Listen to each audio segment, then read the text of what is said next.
Hello everyone. Welcome back to the podcast. And in today's episode, I'm joined with Ethan and Myisha, and they have both got Crohn's, and love Doctor Who. So really, I think maybe we should call this episode Doctor Who and Crohn's celebrations, as we've all got Crohn's, more so than autism in this particular episode. But yeah, well, both have already appeared on the series already.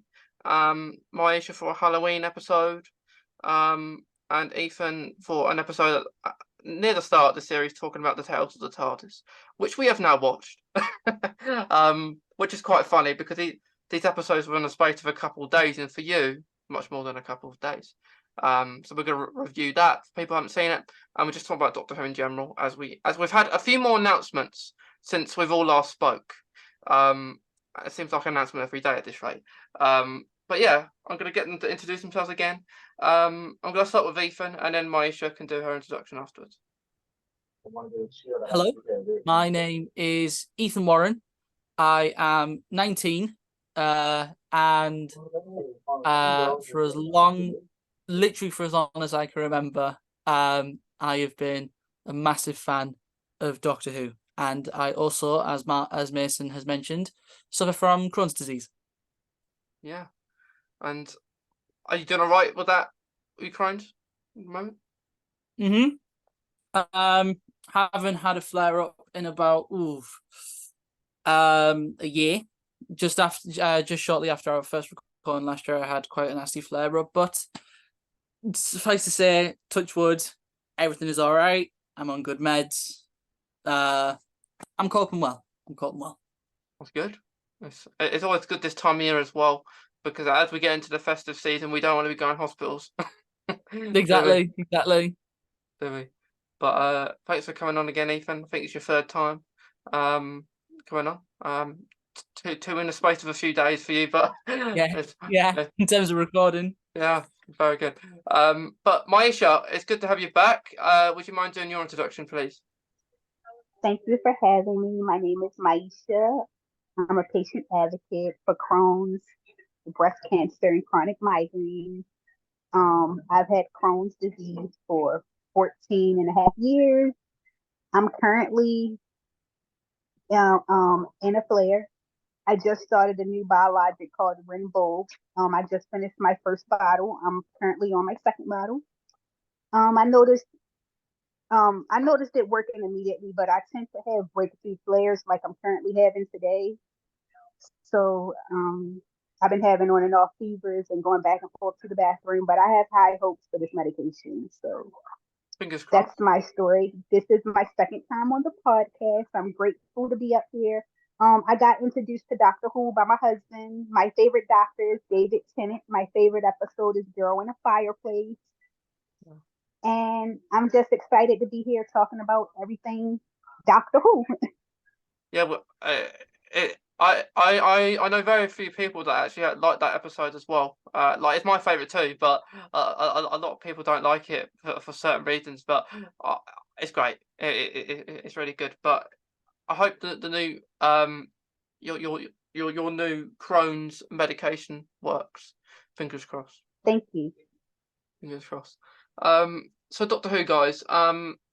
So it's actually quite interesting because we've got Myisha who's from America, and me and Ethan from the UK. So it's a little bit different how we watch Doctor Who, because Myisha will be watching it on Disney Plus eventually when the specials air. Yes, I'll be watching it on Disney Plus. Yeah, you'll be watching it on Disney Plus, and I mean Ethan will just be watching on the BBC One. Yeah. So what time does it air? What time does Doctor Who air there when it plays? I know it come on Saturdays, but what time does it air your time? Usually around, I would say between 7 and 8. Usually the actual air time. It's usually between then. Yeah. In the evening. Yes, yeah, in the evening. Okay. But so when they play the episode, do they play it back to back, or do you just get the one episode? Like, do they play it a couple times to watch, or it's just that one? I think they might. I mean, they used to back in the David Tennant, Matt Smith days when the episodes were first airing over here. They used to get a repeat the next day on BBC Two. Okay. But I'm not sure if they've been doing that recently with Capaldi and Geordie's era. I'm actually not sure if they've done that. I've never watched a repeat live. Right. Do you remember, Ethan, when it was the 12th Doctor and we got episodes at 9:20 p.m. on Saturdays? God, I forgot about that. But now you've said it, that struck a chord. I can't believe they did That's that. an awesome blanket back there on your chair. Yeah, it was well late. I mean, I guess with that I remember it was the two-part. It was the lake episode of Peter Capaldi, and where he turned into a ghost. I don't know if they'd done that because it was a scary episode. Maybe they've done that, but yeah. Normally, like Ethan says, it's weird Doctor Who because it's always after Strictly Come Dancing. It's always after Strictly Come Dancing. I don't know why. All Britain's Got Talent. It won't be Britain's Got Talent. The Voice. So it was annoying that we're always second-handed after it. But normally they would always put it at 7:20 p.m. It's weird.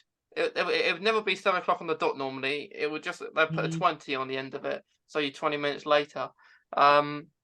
But now what will happen is like back when David Tennant was the Doctor, you would get Confidential, but now we'll be getting Unleashed.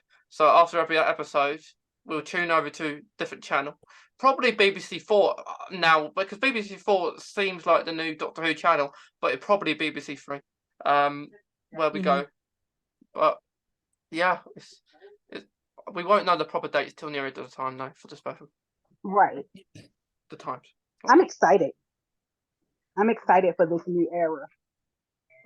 Yeah, me too. I mean, a lot of people say it's. I mean, a big factor of it is that Russell is back. I mean, Moffat and Chibnall were also great writers, but Rusty Davies. I mean, even recently, speaking of Tales of the TARDIS, recently being released, they're written by him, and there is just, I don't know what it is. It's a bit. I think if you grew up with the Eccleston Tennant era of Doctor Who, there is just a little spark of nostalgia that really sort of twinges in the chest that makes you go, "Oh, this is sort of our Doctor Who back," I guess. But it's just because it all looks so new. I mean, there's a much higher budget because Disney's back in it, but I mean, Ncuti Gatwa's Doctor looks fantastically new. The episodes, from the very little we know about it, are all very expansive and different, and it really looks like a new era. Right. Yeah.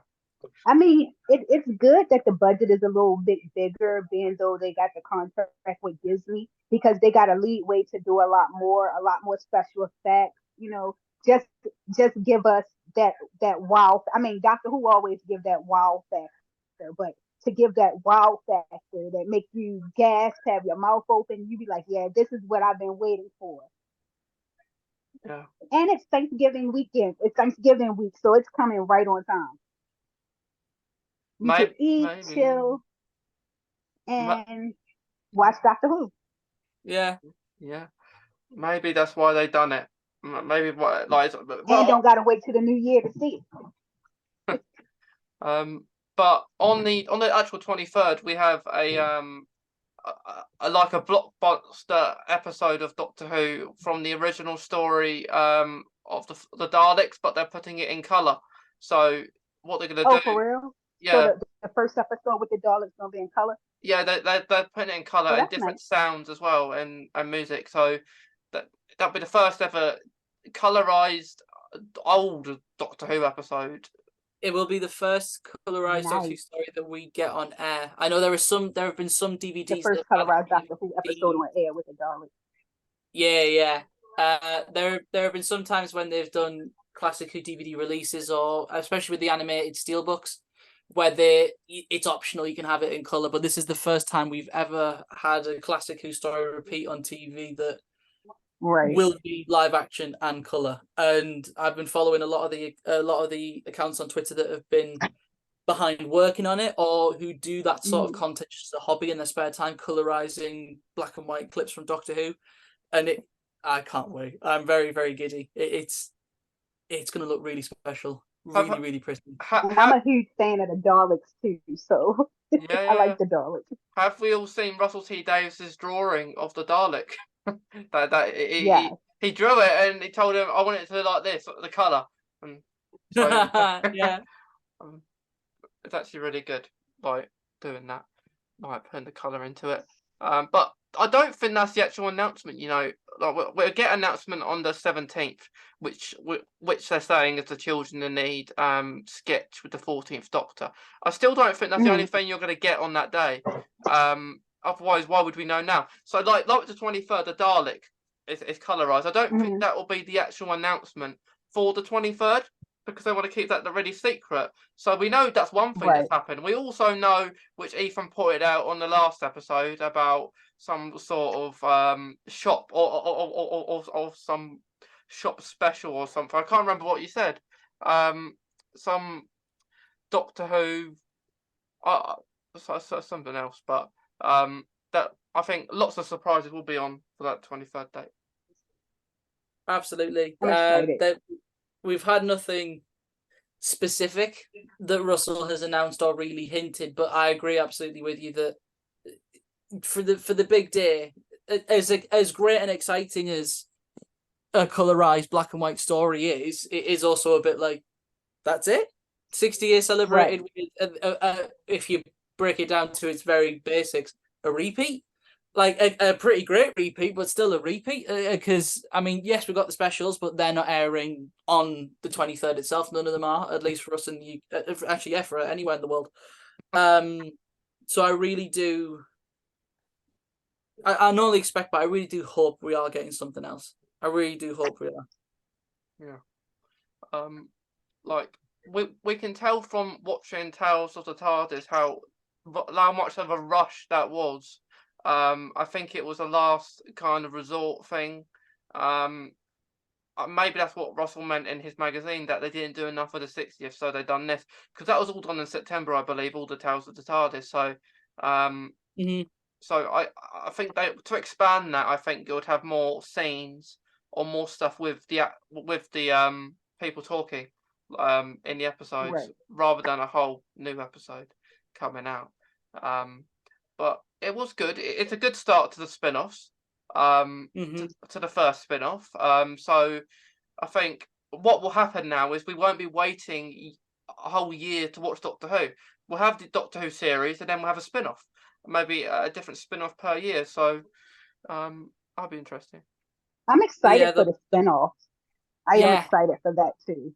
Yeah. To see what direction they go. It would also be nice to have Roy and Amy come back in some formal way, because they were my favorite companions. Them, Rose, and Martha. Yeah, Martha. Oh, and Clara. Yeah, Clara's good. Yeah, there's been quite a few. I don't specifically follow these accounts, but because if something's Doctor Who pops up on my social media feeds, there can there can sometimes be accounts of people who look at the filming locations or claim to have insider knowledge, and most of the time it is rubbish. But still, there was apparently a list of some spin-off ideas that were juggled around. And one of them was something like Tales of TARDIS, a unit spin-off, which has been hinted at, but one of them was to do with Amy and Rory being in Manhattan after the Angel touched them, and just how they adapted. Oh, for real? To life. Yeah, obviously, it's just that something would be nice for the spin-off to show Amy and Roy in Manhattan after they got took. Because, like, I was like, they still, like, even though they got that episode was emotional for my husband, because, like, it hurted him. But to see how Roy and Amy, like, he was hurt, and it took him a long time before he was able to watch that episode. Like, that episode is real emotional. Because you wouldn't watch it at first. Oh, you still won't watch it? I thought you watched it after that. I only watched it one time after that. Oh, he said he only watched it one time after that. Like, the episode is so emotional, and he normally just skips it because it's sad. Yeah. But the fact that their love story, even though the angels took them back in time, the fact that their love story was like so beautiful, and the fact that Roy waited for her all that time, that was true love. He won't watch Hellbent either. He won't watch that episode either. Yeah, I don't blame him. Yeah, there's so many So many sad episodes. Now, for me, the emotional episode for me would be, I think it's called Face the Raven. That's Hellbent. No, that's the first part. Yeah, That's when Clara. the Face the Raven one. That one was emotional for me. That's Clara. With Clara, I was hurt with that because it was like I was like, dang, they had to do her like that. But it's like they build us up and then you fall in love with these companions and then something happened or they gotta leave. I just wish the companions could stay a little bit more longer before they change to another companion. Oh, I liked it. What was her name? The one that looked like Autumn. Oh, Billy. Billy. I liked her too. Bill. I liked her too. Yeah. Bill's good. Potts. Yeah, Bill was a sad ending. I adored Bill. I was very. But I didn't like the ending with her. I felt as though that was sad. Yeah, I love the fact that she got to go with Heather and float through space. But I do wish we just got at least one other season, at least 2 seasons with Bill. It felt so sad. Yes, I agree. It felt so quick. It felt like we just met her and then no, ta-ra. We just met her and then boom, yeah. I felt as though she deserved another season at least. It's unfortunate because I think out of all the new Who companions, she got the less time out of all of them. Mm-hmm. She did have the less time. I recently started watching the one with the Sarah Jane Chronicles. I started watching that. I'm like on season 2.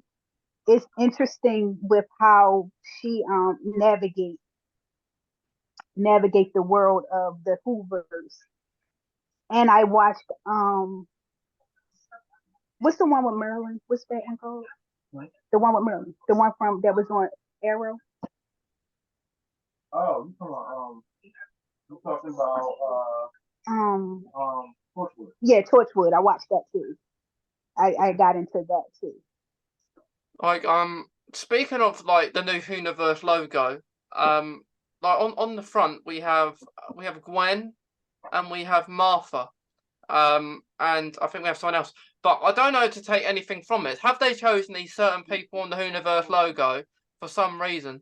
Like, are they there because they're going to be further involvement? The new logo got Martha and Gwen. Yeah, no. It's a specific. It's 3 of them. There's Martha, there's Gwen, and I think the other woman is Sarah Jane. And the reason why a lot of people are hoping and speculating, obviously, Gwen is from Torchwood. The picture they've got of Sarah Jane is from one episode of Sarah Jane Adventures.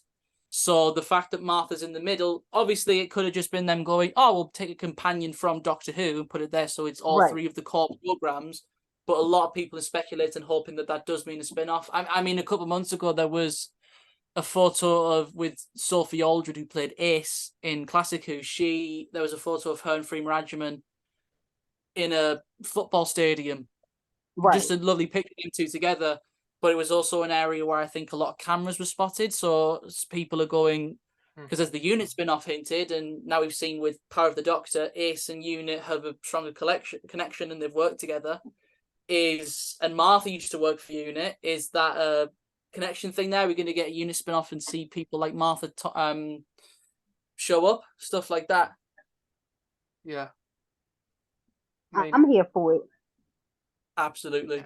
If they want to do Doctor Who annually, the only spin-off I watched one of the animated ones, and then I listened to the one with River on the audio book. Mm-hmm. Yeah, if they're gonna do Doctor Who annually, like Russell T Davies wants, like in all fairness, the new series will probably air in April next year. So what they have, like maybe around October, November time, would make a good room to start the spin-off, depending how we meet. It would. I agree. It depends how many episodes they want to do, because I think in a spin-off you'd probably have more episodes than the actual series. More episodes than the actual series of Doctor Who, because I think each season only have 13 episodes each season. No, now I think they're taking it to 8 now that they are 8 episodes. Yeah, 8 episodes now per season. Wow. But so that's 4 episodes short. Which is why they're doing what they're doing, because they're being very clever. The reason they've airing the specials.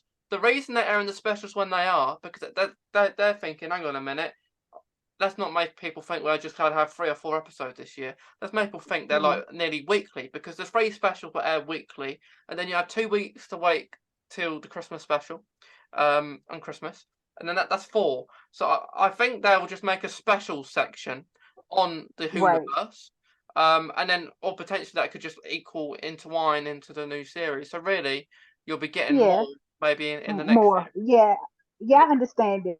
Since you broke it down that way, that does make more sense with the 4 specials to lead into the series.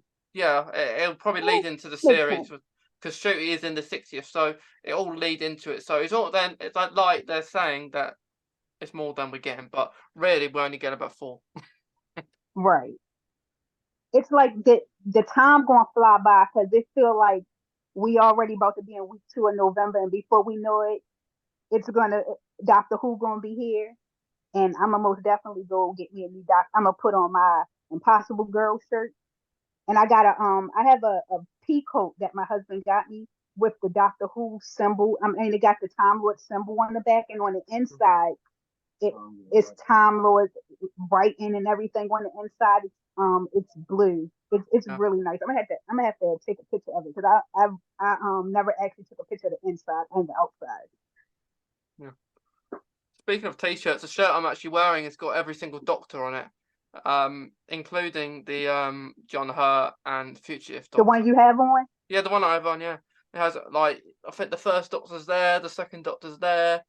Shooty's actually he's wearing his normal one. Mine's have all the Doctors and the companions. His Shooty is there.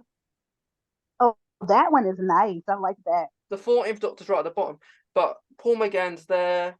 I think that I like how it looks animated. They're all cool. Animated. Yeah, they're everywhere. So I like that.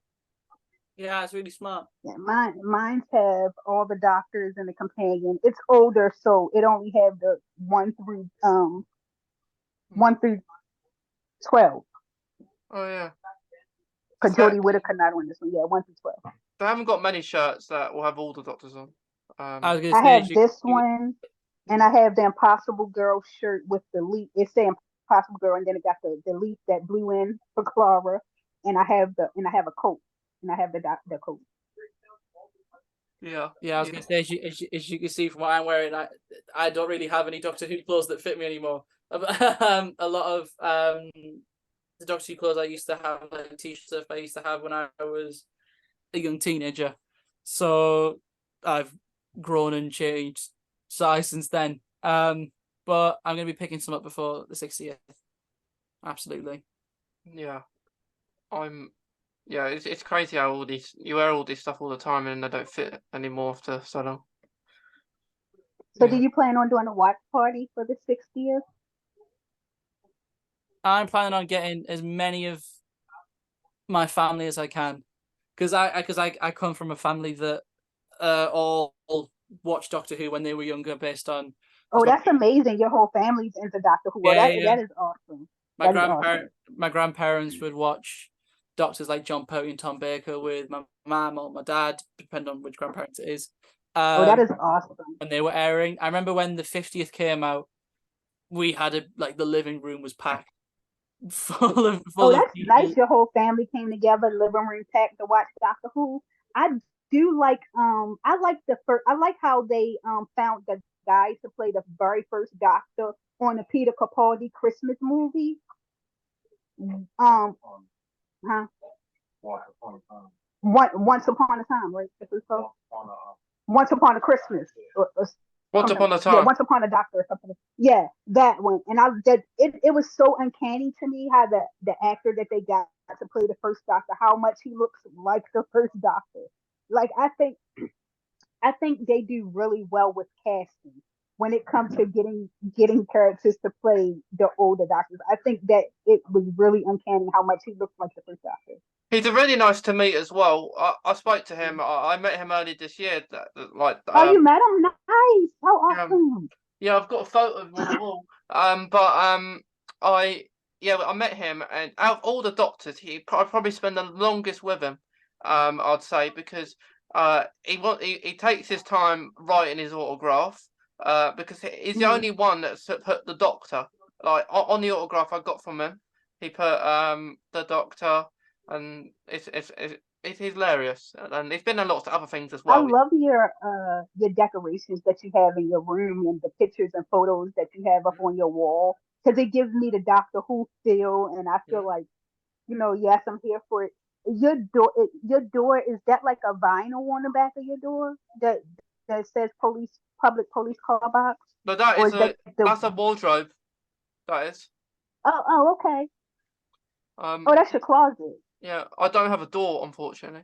It looks Oh, like okay. That is nice. it's like a net, so I have to be Oh, really okay. quiet sometimes. But I need a door. I'd like a door.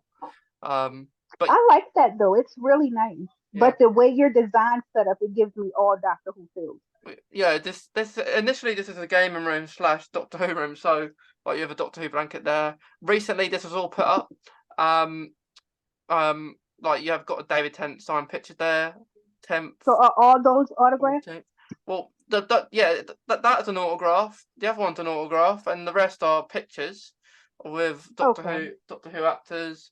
That one is Katie Manning, who's actually in the Tales of the TARDIS. Above is John Leeson, who's the voice of K9. In the middle there, three pictures of David Tennant. And just above David Tennant, 10th Doctor, is a picture with the first Doctor, David Bradley, but you can't see him, right? Because the camera's not big enough. But I like it. Your game room is awesome. But yeah, I've got some more room for others to go up there. But yeah, I need more room. But yes, it's all. I've also got here, which you won't see, but a poster when I was younger. I've had it since I was a kid. A poster of David Tennant, a Cyberman, and a Dalek, and a TARDIS in 3D. And it's always been there. I was freaked out as a kid because I thought you'd move, and then the Doctor will be opening his mouth, and the TARDIS and Dalek will be moving and everything. So I was literally about to say, I'm so happy you mentioned that poster. I had the exact same one on my wall growing up. yeah, Literally, this space here, I used to have that exact same thing. I Yeah, need to start framing my autographs and photo shoots. I've been doing conventions since I was 8, 9, meeting, and mostly for Doctor Who people. I really need to start getting things framed put up, because as you can see, there is a lot of blank space. But I'm at a point where for about a year I've been trying to get, well, me and my parents have been trying to get the house renovated and cleaned and repaired and stuff like that. So my room has been put towards the bottom of the list in comparison to making sure the rest of the house is livable, reasonably. yeah. But yeah, your room is really smart. I really like it. Yeah. I love the I way do. It's the hookup is nice. I mean, what this wall was used for before, if there was like World Cup or Euros in football, I'll just put the poster up there. That's what it was for. But now I'm thinking, I've got all these autographs. It's the first time in my life this year I've been, and people probably think, oh, this is on my whole life, but it's not. It's like 2023 only. I've never been to a Comic-Con before, so this is only 2023. And Really? yeah, this is only All from 2023. 2023. That's a lot of autographs. Oh, yeah. Oh, and I wasn't really supposed to get 2 autographs from David Tennant. You were really supposed to get 1, but I did. Somehow, because they couldn't stop me, because I know what I was doing. So if you speak to an actor, Right. and you want longer than you want, so say, because when you go to these conventions, you won't have long, especially as they're popular like David Tennant is.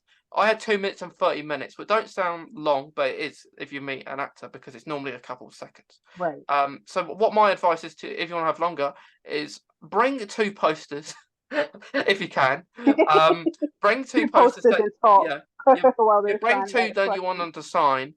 Have about 3 questions prepared. So the 3 questions I had prepared was, because I'm really interested in filming locations of Doctor Who, because I like to visit them. So I asked David Tennant, what I know you can't tell me. Well, I didn't actually say that. I said, I know you can't tell me anything about the 60th, but with filming location, what's your favourite one to go to? and he said in Rome, where I did the fires of Pompeii. And when you Oh ask, yeah, that's the video you sent me. Yeah, when it was you ask, interesting to hear him say that the when you, fires of Pompeii is his yeah, favorite location in the yeah, film. but when you ask them what your favorite episode is, they will never answer you ever. I see loads of people ask them, and they will never answer you. So if you ask a question like that, ask someone what your favorite location is. That's their favorite episode. So you I was know, actually surprised that he yeah, answered the way that he answered because I wasn't even expecting him to say that. I no, would assumed it was the girl in the fireplace, but just to hear fires on Pompeii, yeah, I thought that was nice, and um, that they filmed it on location in Rome was nice yeah. too.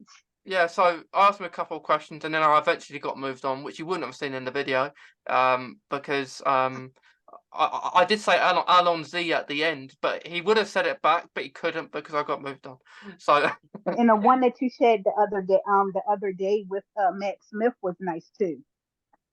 yeah, that I got sent that by someone who went to a Scotland convention where Matt Smith said he got asked if he was like neurodiverse, if he had autistic traits and ADHD traits as his 11th Doctor, and he said that he thinks so. He believes he does. So, you know how, and you can see that. So, you know how that impacts people with saying that. I And understand because I got diagnosed with ADHD and generalized anxiety disorder, so I know like my brain tends to go off because I could be thinking something 1 minute and then yeah, totally forget. Like it'd be a mess. yes. But it just saves me asking that if I ever met him, one day. So it just helps. So we don't. Yeah. Once we see questions online, we don't want to say them again because we know they're going to be answered. Right, right. So when we ask people, like when we go to conventions, we have to be very careful, and we have to really think before what we want to say to them, because we don't have long. So if we say to them something like, "Are you going to come back, Doctor Who?" That's a stupid question. We know that's a silly question because they can't they can't answer us really. That we just don't know. So you want to ask them maybe a different question, like if you ever meet Jenna Coleman, say maybe say something nice about the Wilderness. If any of you seen the Wilderness series that she was in, which is really good, maybe say something like that. And or the Ninth Doctor. I heard that the Ninth Doctor prefers it if you talk about your personal journey to him rather than Doctor Who. So if you ever meet the Ninth Doctor, say something maybe about Crohn's, because we all got Crohn's here. If you say something about your Crohn's, so I've got Crohn's disease, have you heard of it? He might have a little bit more time for you, or something. Because in a convention I saw him this year, he said that he nearly cried after someone shared their story to him, and yeah, so sometimes, as much as we love Doctor Who, maybe talk about other things as well. But Right. if you meet David Tennant, or someone in Doctor, you can't not speak about Doctor Who. Let me tell you, if I ever meet David Tennant, I'm telling you, I'm a fan out like I don't know what. I don't even think I would ever actually get out what I want to ask because I'd be too busy fanning out. Yeah, I'd be too busy fanning out. yeah. Ethan, So, have you visited any locations recently since the last time we had the podcast? no, I haven't. I haven't visited any. Next year hopefully. I always do it in around 1 month a year. I just go to a load of locations, which I've actually said a lot of them that I went to in my draft. So soon I will be sharing. I haven't shared them because of the 60th, really. So more next year, Right. 2024, I'll be sharing because I went to loads of different ones. I went to Amy's Choice, where the Dreamland. I went. Amy's Choice, yeah, Uh, Dreamland, yeah. yeah, went to the Dreamland. I went to the church. In the Silurian episode of Matt Smith. Mm-hmm. Which just looks abandoned. Where else did I go? I went loads. Ones I can't remember. What's your favorite location that you went to? In total, my top location is actually one that it's New Earth. If we remember the episode New Earth where the Doctor and Rose were Oh, the sitting on New the Earth grass. episode. Yeah, but it's not as much where they're sitting. It's just the whole place because it's a massive beach with loads. It's if you ever go, it's called You Dunraven said the Bay. Earth was a massive beach. It's called Dunraven Bay, and it's beautiful. It's so beautiful. So it's I've more been when I was a younger teenager. He said it's real beautiful. My He said dad it's a was massive very much. beach. yeah. My dad When was they very much filmed the obsessed by Earth, geography location, so his thing was right that's his summer favorite holidays. location. Okay, a week in Cardiff, and we just went around. In fact, I remember being a little kid, and there was I don't know if it's still there. I really hope it is. There was a Doctor Who location bus tour, which I remember very. Night, a Doctor Who bus tour. No, he said I nice. remember. I hope it's still there. I remember doing that when I was a kid, when I was about what, like They 10, did all 11. the locations. Yeah, it was because most of Oh, it is that was filmed nice. in Cardiff in Wales. Most of New Who. So you would literally get on a bus and a guy would take you around Cardiff and stop every 5-10 minutes to go this from Right. the episode, this from Yeah. that episode, get your photos, stuff like that. It is great going to different locations, especially like maybe another one if you like the 11th Doctor. I revisited the 11th hour scenes of 11th hour, where I love that one, and I did a few videos. Met up with a friend. It was the 11th hour. Yeah. House. Yeah. Mhm. That He said he met up with a was a friend, good one. and he said that was a good one. Yeah, that was a good one. He said if you're a fan of the 11th Doctor, that was the best one. Yeah. Mhm. We also went to do you remember the Science in the Library episodes with the Vashta Narada? Oh yeah, the Silence in the Library. Yeah. Yeah, I went to the actual library that they did it in. Oh, you went to the library? Yeah, I went to the library. Yeah. But Nice. you know Is it the really that huge? it's not like it is in the episode. So what you would see, you remember like the room where River met the Doctor. He said you get the room where River Yeah. met the Doctor, So but it's in not that as huge as in it that is in the room, episode, but it's huge. in that room is in a university. So I It's asked, inside a I university. rang the university prior to coming, and we booked Mhm. it in. We booked it in everything. So some of these locations you have to book it in and go because sometimes they're in Oh, you got to schools. book and go. Yeah, Okay. sometimes, but not all the time. So we went into the university. I spent like 2 hours there doing Doctor Who filming, Mhm. and it was great. Like you go up the stairs, like it's different, of course. It looks They the spent 2 same. hours in the It Silence in looks, the Library and we're filming. but that That's was a nice. good one. But that was a That good was one. good too. Um, Just the fact that you say that you seen the 11th hour, you saying how that had to be an experience, because I know I know if my husband sees something like that, he just would have been like, because that's one of his favorite episodes, the 11th hour. I know he would have just found out, because yeah, that is awesome. but a thing we need to know about the 11th hour is that the actual telephone box, red telephone box, and the lake in that episode are not really there. He They said were the just telephone box actually in the 11th hour actually read telephone box and in the lake on the 11th hour episode. And where's that? That is awesome though. Yeah, very cool. Very, very cool. But one before we go off the Doctor Who locations and just say I have a few things. One about like the girl in the fireplace that I went to the location, and that's actually the same location as if we remember in the Silence of the Light, you know when River, was brought back after sacrificing herself in the Forest of the Dead, I think it was. Well, she goes to the back of the building. That's in the same location as when Matt Smith and River got married, in the same location as Missy's fountain, in the same location as the outdoor scene where the 10th Doctor does his peekaboo to Madame to Pompadour on the girl in the fireplace. He said David Tennant popped down. So loads of those locations are in the same place. That's the same place where River and Matt Smith got married. He says a lot of stuff happened at the same location. It's all in the same place, but scattered. All in the same place. And you can actually, and the same building as the werewolf episode with the 10th Doctor. In the same building with the werewolf episode. Yeah, Tooth and Claw has same. It's the same building as the girl in the fireplace. So nice. But I couldn't go into that unfortunately at the time because they were having work done on it, so I could only go on the outdoor bits. But it was worth it. very, very, very cool. So worth it. So worth it. I did Yeah. recreate. I did do a video actually to recreate the actual scene with the peekaboo scene.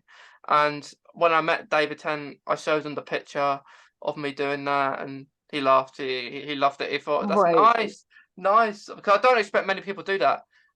Go to the actual location You and wouldn't show them really the expect picture. many people to go to locations and Yeah. like scout them, or to Yeah. duck down like he did in Girl in the Fireplace episode behind the bush. Yeah. He same Adam from Pompadour. And I don't live near Cardiff either, so you may think I do, but I live nowhere near. About 6 hours away. About 6 hours away, but at least once a year. You went 6 hours away to go Yeah. to the location? Yeah, and Oh, nice. last year actually was able to go into the Sarah Jane Adventures house. Oh, you went to the Sarah Jane Adventures house too? Yeah, I went in Sarah Nice. Jane Did you get Adventures. to take a tour? No, I had the whole place to myself. I did. I went in there, and he said, "Do what you want." But the attic is totally different. Attic's in a He private said he set. went in there in the Sarah Jane Chronicles house. He said the attic was different though than the one that they had on set. Yeah, the Well, that is set. something that's the thing with locations though, is like you said about like university stuff. They Nice. do it. There's other people's, like Sarah Jane house, and I saw you went to Amy Rory's. Yeah. Seriously, end of the day, that is someone's house in real life. Hmm. It like I can imagine how tired they must get of people knocking on the doors with pinstripe Yeah. suits and bow ties and fezzes. Saying, Definitely. "Can I get a picture?" Yeah. I do feel a bit sorry for those people that have to Yeah. live in them nowadays. What Like I I've know the done. people that live in the Amy and Roy house have to get a lot of people coming by just taking pictures or ringing the bell asking can they explore the house, because Dr. Hussein, I know they get a lot of that. Well, what I done, because I respect how annoyed they get. I wrote a letter, because I think that's the best thing to do, not just to go out there, because a lot of people do. Oh yeah, write a letter. Yeah, I had a conversation with the owner, and we said like, I can imagine how busy you get, like, and they have groups of people going in for like tours. They did, and back in the day. So I had it to myself, and lots of people ask me when I share it, where is it? And I just don't answer them because I can't tell you a personal. for the privacy, right? It's a privacy, and I found out. Right, I understand. I knew because I don't know, but Waters of Mars house, where David Tennant went in, Adelaide Brooks house. I went there as well this year. I wrote a letter, and they got back to me. So, and they were really nice. They gave me tea cakes. Nice. They were so friendly. But with the Amy and Rory's house, that wasn't planned because I was in where I was somewhere else, and someone mentioned like the Amy and Rory house is only up the road, and I was thinking I'll just get a quick picture out there. No one was home anyway, so it didn't matter. So he said he was visiting somewhere else, and somebody told him that Amy and Rory house was up the road. So when he went up there, he got a quick picture because nobody was home. Yeah. So we had a lot of different locations in Cardiff, which are good. Nice. But one I did miss, it was next to the Sarah Jane Adventure House, which I found out after I left. Well, actually found out this year. Right. So if we know from the End of Time Part 2 or Part 1, where lots of masters surround Donna, and she gets fired up. On the End of Time episode, when the monsters are when they're around Donna, Yeah, so and that's actually right next to the Sarah Jane Adventure House. Like there's an alleyway, and I didn't know that. So I know it's probably not much to many people. It's just a random alleyway, but I would have been nice to go there. Yeah. But yeah, I mean, what I did was I did a few videos. Every time I go to a location, I do a TikTok in the close. So a lot this year I went in my 14th Doctor, which got questioned by people on the street, as you can imagine, because unfortunately I can't close it off. So I'm not part of the Doctor Who teams, so I can't do that. But it's great if you ever get a chance to do it. But as we spoke when me and Ethan did an episode, last episode, we spoke about having the Doctor Who experience back. So that would be nice. Eventually. Yeah, that would be nice. Yeah. It definitely. I gotta make it. me and my husband got to make it to the UK one day so we can experience those different sceneries and scout on location. I have a friend that actually lived on the block when they were filming episodes for the new season. She lived right on the block where they were filming a few of the episodes with the new doctor. And she sent me a picture with her outside the TARDIS and taking a picture with the door open. Yeah, that is great. Like, there's so many different locations. I'm just jealous that I went down in Cardiff when they were filming. But Right. I mean, I think they were, because I also follow the Doctor Who filming locations on Twitter, where I was asking, well, where is it? Because Cardiff is a massive place. It's not small.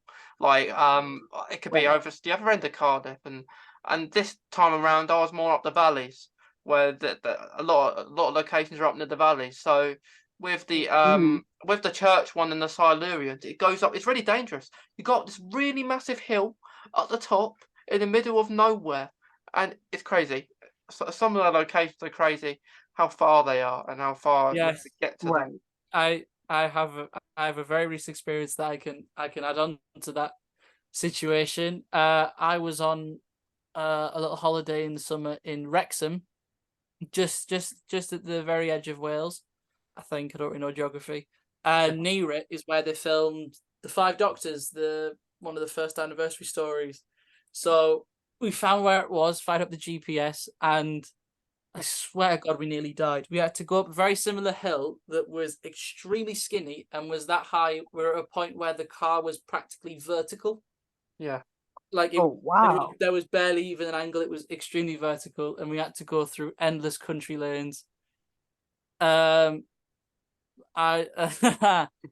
granddad, whose car we were using, will probably be watching this when it comes out. So there you go. Sorry, we did knack parts of his car at times because of if you ever watch it, that it's very known for having very large, alien, sharp-looking rocks around it, Right. and there is no way for a car of any size to drive through it. And the car using was like a big black people carrier, type SUV type car. Yeah. And it was at a point where we genuinely didn't know how we made it home in one piece. That Wow, location they were going to was start a very rotation funny. for Dr. Who and his Oh, brain. He said the that's hill was so crazy. steep that the car was sitting But up like this. you're here to tell the story, Ethan. So yeah. Exactly. I love it though. but You're still here to tell the yeah, story, so it was all worth it. yeah, but Exactly. I mean, your it's grandpa very probably was similar. a little Yeah. mad that it was a little nicks on the car, but it was so worth it though for all that. But Yeah. I actually watched that episode the other day, funny enough, in Tales of TARDIS. But Mhm. but yes, I know what you mean. But with the episode, the Silurians, you know, the one they're all in the church in Mhm. in that episode, it looks like it's the same. Had the keys to go in the church, but you had to go in this little Holiday Inn to get it. It says in the door, if you want to go in the church, go in the Holiday Inn. And I arrived like at 9, and they said it doesn't open till 9:30, so I'm having to wait. The poor internet reception. But actually going up to this church, you go up this massive hill and you can't see what's in front of you.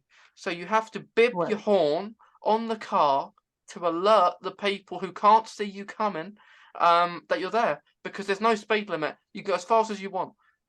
So you could just get clipped over the edge, because it's not like there's a barrier Oh wow. as well. So it's dangerous, and people in the car are panicking, saying Because you gotta beat like the my horn so dad there's no my, speed my, my limit. dad's driving, and my mum's like, And people, oh, it's easy to get praying people off the that we side. get to the top of it, and then we're at the top, we're there, and you know what they're like, just for a church. Just for a Wow, for the church. church. For the Just for a church that was church on that they Dr. Who, thought they just to couldn't get to get the in. church. So you had to Yeah. go through Yeah. the Holiday Inn. But to as get we to the remember in church. the episode, that we could see the graveyard in it, but you Mhm. can't. It's like it's You been can't even get to the abandoned. graveyard and everything, but the hill was so Oh, okay. so steep and there And was no speed the limit. grass is So you above had to all the beat to alert graves, people. so you can't move. So think of really long grass going up to your knees or above your And knees. the grass up to your knees. That's how long it is now. So they haven't used that location probably since the episode. but that was an experience, and a very It dangerous one. sounds like an experience, but it sounds fun though. Yeah, it's very fun, but as we can see in the episode, like the Welsh people that was in the episode that are very Welshy, that you can see their twine of their voice, how much of a Welsh accent they have. The church So, with the one with the Welsh. so we were speaking to a couple of Welsh people up there, and we were we were asking them how do we get down? How do we get down? And they were speaking so Welsh, we couldn't understand. We couldn't understand words that they were It's real saying. sweet. That's how the car was like that. And Welsh have their own language, They so said don't even know how they got down. No so home. you don't understand. So basically, they said go down, keep going down. You don't have to go the way you got up. You can go back down another way. But yeah, Yeah, it said keep going down it's like an that. experience. Once you get up, keep going down. It's a big experience, but it's all good fun, and it's part of the laughter if we make it out alive at the end. Exactly. It's always worth it when you make it out alive and back home. But the experience was totally worth it. Yeah. So last week before we finish, Ethan. So you've met over the years. You said that you've met actors from the show, like going to different conventions. Do you have a highlight? Who your favourite one that you've met? Oh, okay. I could go down a This couple one should be routes here interesting. because I've been very fortunate to meet a couple of the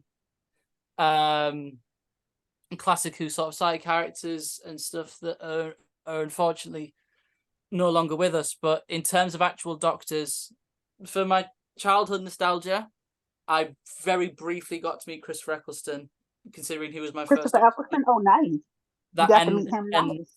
yeah, in the con where it was a very quick photo. The management of the con that day wasn't that great for autographs, but for photo shoots went fine. But that was Eccleston's first ever convention.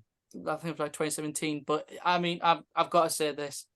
When I was I would have been 12 because I'll have been 11 or 12 because Day of the Doctor had only just come out, and it was a little hotel convention somewhere down south near London.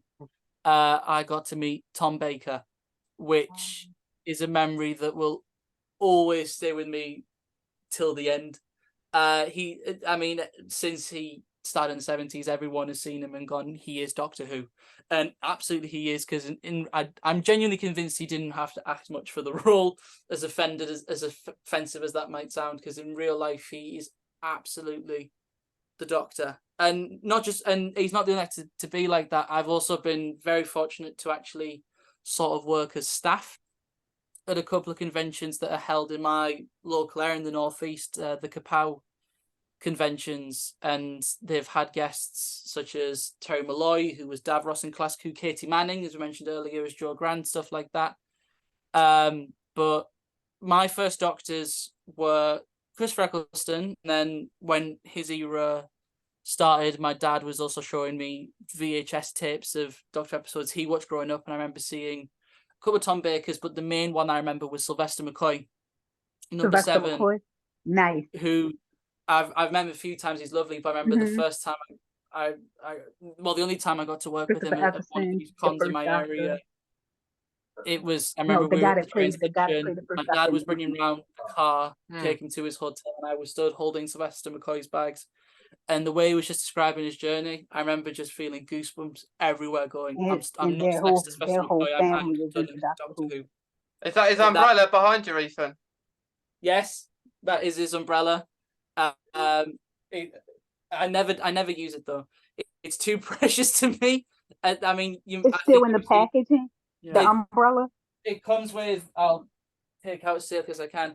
It comes with I think it's supposed to be, if you did use it, nice. Put it in this sort of slip cover that keeps it dry, but the actual umbrella is underneath. I think the only time I used it, I know you've seen it on my Twitter, Mason.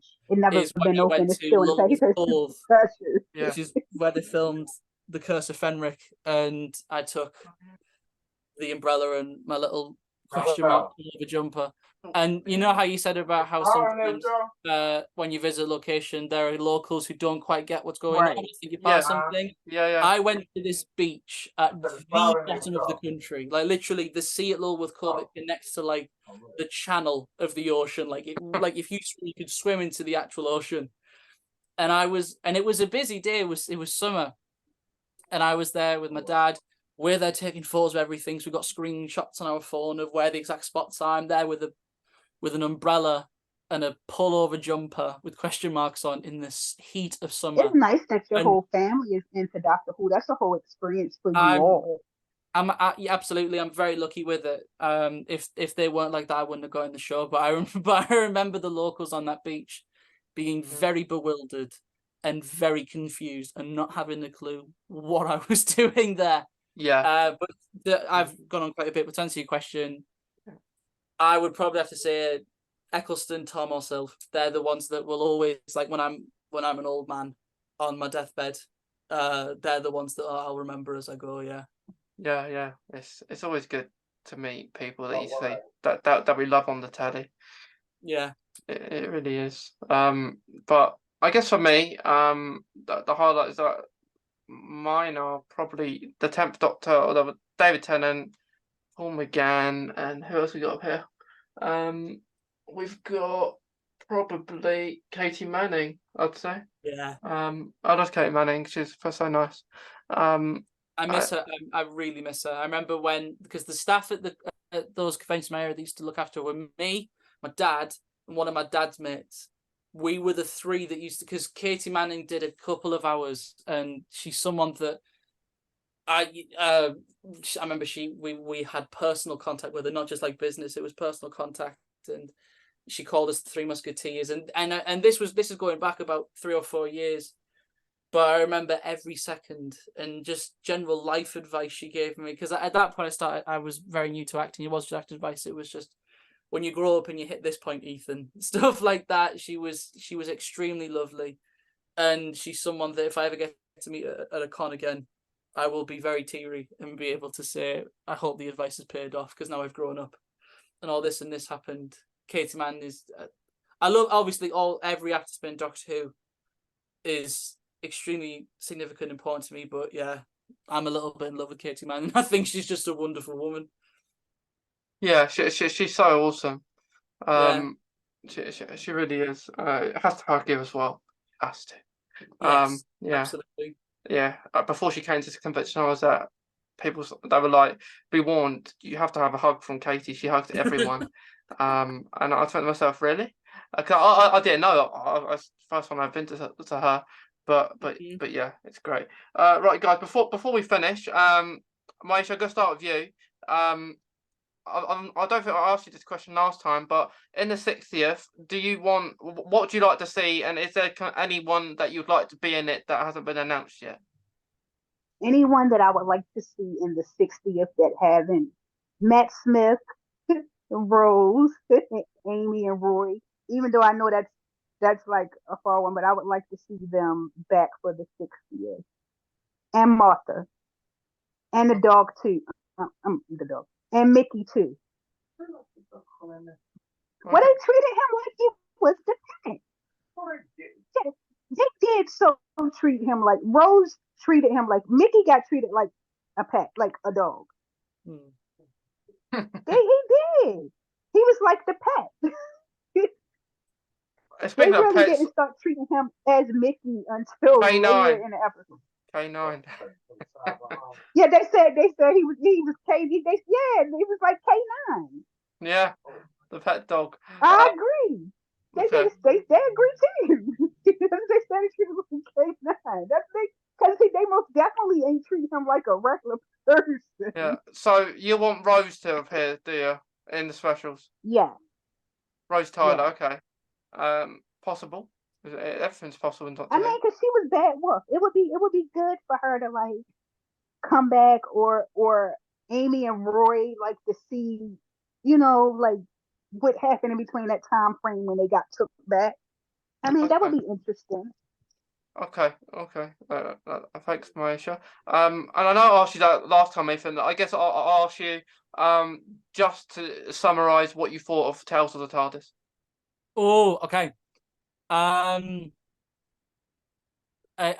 It was so much better than I thought it was going to be. I was very worried that because I don't know. It was just I saw the pictures and we had nothing else. We had the picture and the title, and I was so worried and confused. And 1st November, the day they came out, I was sat next to my partner. They were, I think, on their laptop, doing some work or whatever, and I was there with my phone and my and my earbuds in, just quietly sniffling in the corner because there were.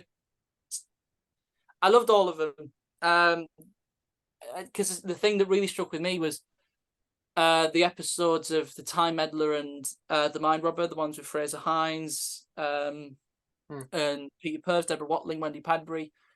Their episodes they were the first time I've watched them. I've no other knowledge of their companions. I haven't seen any others of their stories yet. That's what I'm doing this month, and I still had tears in my eyes and got goosebumps at little references or little moments that would happen. I don't want to say too much and spoil it for anyone. I really do think they're worth watching. But yeah, I'd recommend Girl in the watching Fireplace still makes me cry.